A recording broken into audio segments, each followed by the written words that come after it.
Commerce point में आपका स्वागत है। आप उस कुछ दिन से काफ़ी व्यस्तता रही, त्योहार रहा और कुछ और व्यस्तताएं पर्सनल रही, इस वजह से आपका कोई भी वीडियो नहीं आ पाया। इसके लिए हम सॉरी मांगते हैं। अब आप आगे देखेंगे कि कॉल इन एडवांस और कॉल इन एरियर इस अंशों के निर्गमन में जब अंश निर्गमित किए जाते हैं तो कुछ ऐसे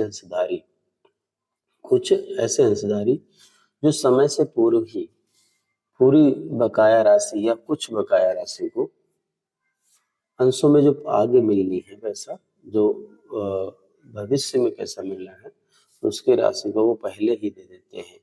तो जब पहले दे देंगे तो उसी का नाम होगा पूर्व दत्त मांग या अग्रिम मांग, या इंग्लिश में कहिए कॉल इन एडवांस। ठीक है। तो कॉल इन एडवांस का मतलब है कि ऐसे अंशधारी जिनसे आपको पता है कि जैसे जो अंशों पर धनराशि मांगी जाती है टुकड़ों में मांगी जाती है, थोड़े थोड़े करके पैसे मांगे जाते हैं। जैसे 10 रुपए है, उसको 4 टुकड़ों में 2 रुपए 50 पैसे, 2 रुपए 50 पैसे, 2 रुपए 50 पैसे, 2 रुपए 50 पैसे, इस प्रकार से 4 टुकड़ों में मांगा गया है। तो उसी में किसी चरण पर, चाहे पहला चरण हो काल का, या अलॉटमेंट हो, या फर्स्ट कॉल हो, उस कोई भी एक चरण पर अग्रिम यानी आगे जो पैसा देना है उसका पैसा एक अंशधारी समय से पूर्व दे देता है। तो जब समय से पूर्व दे देता है तो उसी को कहते हैं कॉल इन एडवांस। अब आप समझ पा रहे होंगे कि वो समय से पूर्व देता क्यों है। कभी कभी होता ये है कि जैसे आज हमने शेयर खरीदे और उनका पैसा एप्लीकेशन का दे दिया, ठीक, शेयर अलॉट हो गए। अलॉटमेंट के जब अलॉटमेंट का पैसा देना हुआ तो अंसारी ने ये सोचा कि फर्स्ट कॉल और फाइनल कॉल का पैसा भविष्य में देना होगा, उसके पास व्यवस्थाएं हैं। तो उसने कहा कि उसने सोचा कि कॉल इन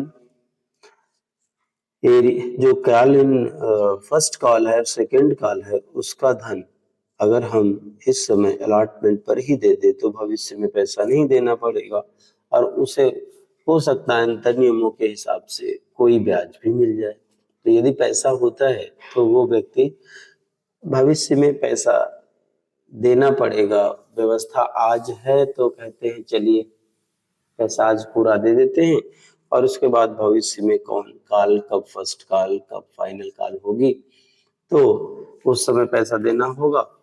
तो उस जब व्यवस्था है तो पहले दे दीजिए। जब वो पहले ही दे देते हैं तो उसी को कहते हैं कॉल इन एडवांस, अग्रिम मांग।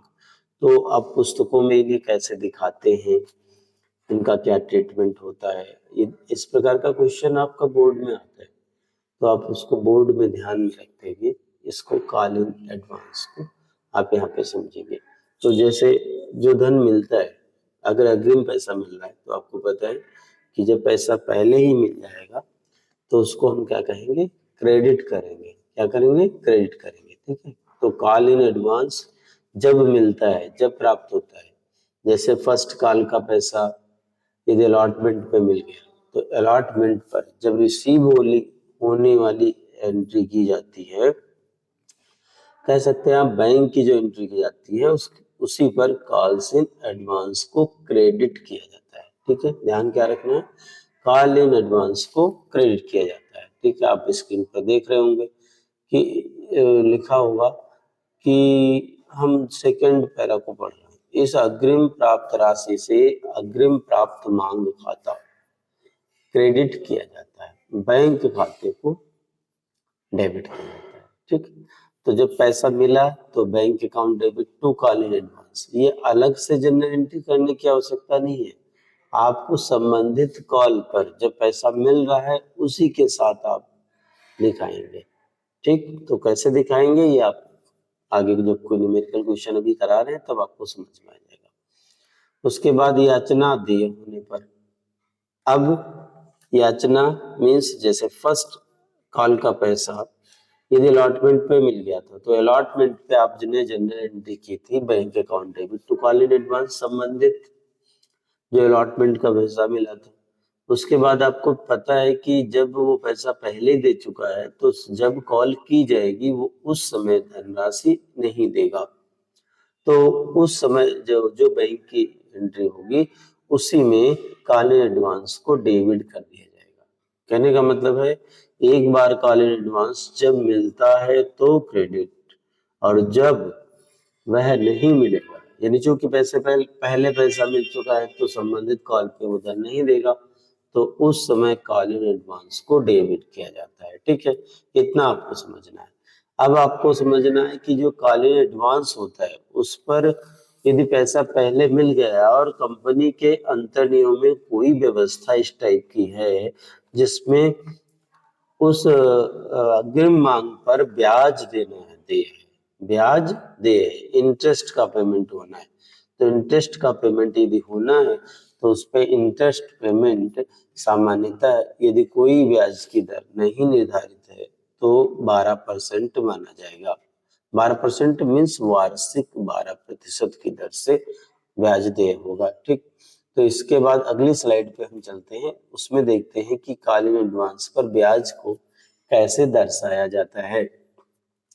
लिखा है यदि कंपनी अधिनियम 2013 की तालिका 2F को अपना लिया है तो ऐसी अग्रिम याचना के लिए 12% वार्षिक ब्याज देना आवश्यक है। ब्याज के लिए निम्नलिखित प्रविष्टि की जाती है। ठीक, तो ब्याज जब देय होगा तो इंटरेस्ट चूंकि खर्चा हो गया, ब्याज भाई दिया जाएगा कॉल इन एडवांस पे। तो व्यवसाय के लिए कह लीजिए, कंपनी के लिए कहिए, कंपनी के लिए क्या है, खर्चे, खर्चे क्या होते हैं, डेबिट होते हैं। तो interest on calls in advance account debit to share holders being interest due on call in advance. ये जनरल एंट्री बिल्कुल अलग से करनी है। ठीक है, कब करनी है, जब वो जो भी संबंधित कॉल थी वो प्राप्त हो गई है, उसके बाद अब है क्या, इस पे जो इंटरेस्ट का कैलकुलेशन होगा उसके लिए आप आगे देखेंगे ब्याज के लिए, तो वो अलग से आपको एक सूत्र बता दिया जाएगा। ठीक, ये दे हो गया, उसके बाद वो ही जो ब्याज है राशि उसको प्राप्त हो जाएगी। जब ब्याज राशि प्राप्त होगी तो share holders account debit to bank हो जाएगा। ठीक, अब इसमें देखिए ब्याज का फार्मूला क्या है, call in advance money into rate of interest into time upon 100। क्या होता है, जब कॉल इन एडवांस जिस समय मिल रहा है, जिस समय मिल गया है उस समय से, और जब जिस समय मिलना था उस समय तक के जो समय अवधि है उसको काउंट करके कैलकुलेशन कर लिया जाता है। ठीक, हम आगे आपको इसी से संबंधित एक क्वेश्चन करा रहे हैं, आप उस न्यूमेरिकल क्वेश्चन से इस बात को समझ लीजिए। ठीक है, यहाँ पे एक क्वेश्चन दिया हुआ है, कोल इंडिया लिमिटेड ने 10 रुपए वाले 20,000 अंशों को निगमित किया, इन अंशों पर निम्नलिखित भुगतान प्राप्त किया गया। 2 रुपए प्रति अंश आवेदन पर 1 जनवरी 2020 को प्राप्त हुआ, 3 रुपए 3 प्रति अंश आवंटन पर जो कि फरवरी 2020 को प्राप्त हुआ। प्रथम याचना 2 रुपए, द्वितीय याचना 3 रुपए, क्रमशः 1 जुलाई 2020 एवं 1 नवंबर 2020 को प्राप्त हुई। सत्यम जिनके पास 500 अंश थे ने इन अंशों पर दे या द्वितीय याचना की राशि का भी प्रथम याचना के साथ भुगतान कर दिया।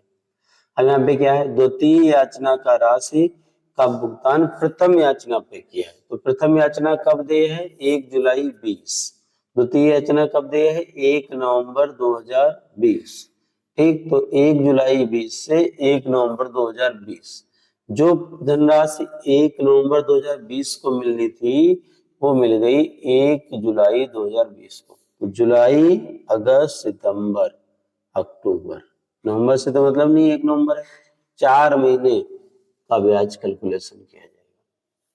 अंतर्नियम के अनुसार अग्रिम राशि पर 6% ब्याज दे है। सभी याचनाएं की गई, राशियां यथा समय प्राप्त हो गई, अंशधारी को ब्याज की राशि का भुगतान 1 नवंबर 2020 को किया गया। कंपनी की पुस्तक में जर्नल के आवश्यक लेखे कीजिए। ठीक, तो पहली एंट्री आपको पता है कि जो शेयर एप्लीकेशन की होती है, bank account debit to share application account, कितने अंश है, 20,000 है। एप्लीकेशन पर कितने रुपए मिलने हैं, एप्लीकेशन पर मिलने हैं 2 रुपए, तो 20,000 गुणे 2 कितना हो गया, 40,000 रुपए। रुपए, ठीक। Being share application money received on 20,000 shares at the rate of 2 each, ठीक है, किसी को कोई कंफ्यूजन नहीं होगा। इसके बाद share application account debit to share capital, ये आपकी एंट्री हो गई ड्यू की, ठीक। Being share application money transfer to share capital account, clear. आगे देखिए, इसमें अगली स्लाइड में आपका आ जाएगा share allotment account debit to share capital, bank account debit to share allotment, ठीक। यहाँ पे 3 रुपए के हिसाब से था तो कितना हो गया 60,000।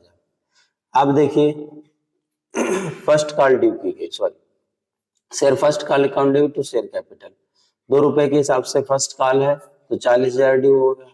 अब कोई ऐसा हिस्सेदारी है जो फाइनल कॉल की राशि को फर्स्ट कॉल के साथ दे रहा है, ठीक है, जिसके पास 500 शेयर्स हैं, 500 शेयर्स हैं, फाइनल कॉल 3 रुपए के हिसाब से है तो 500 गुणे 3 कितना हो गया 1500 रुपए, ठीक है।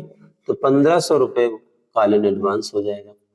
क्या बताया गया था, कॉल इन एडवांस सदैव क्रेडिट होगा। Bank account debit to share first call to call in advance, 1500 रुपए हो गया और 60,000 रुपए आपका फर्स्ट कॉल का मिलना था, टोटल हो गया 61,500। अब आगे देखिए, share second and final call to share capital, ये जब second and final call due होगी तो उसके बाद अगली देखिए एंट्री जो बैंक की एंट्री हुई है 1 नवंबर को, bank account debit to call in advance to share second and final call, ठीक। यहाँ पे क्या हुआ, कॉल इन एडवांस को डेबिट कर दिया, ठीक। जब मिला तब क्रेडिट, जब नहीं मिलेगा तब डेबिट। जिसने पैसे पहले दे दिए वो बाद में पैसे नहीं देगा, ठीक है। अभी देखिए इसमें इंटरेस्ट है, interest on call in advance to bank, being interest paid on amount of calls paid in advance। देखिए आप इस एंट्री को आप ऐसे भी कर सकते हैं कि 2 जनरल एंट्री कर लेते, पहले इंटरेस्ट को ड्यू करते फिर पेड करते, ठीक। तो पहले इंटरेस्ट ड्यू होता तो interest on calls in advance account debit to share holders, दूसरी एंट्री होती share holders account debit to bank, ठीक। एक चाहे तो एक भी एंट्री कर सकते हैं।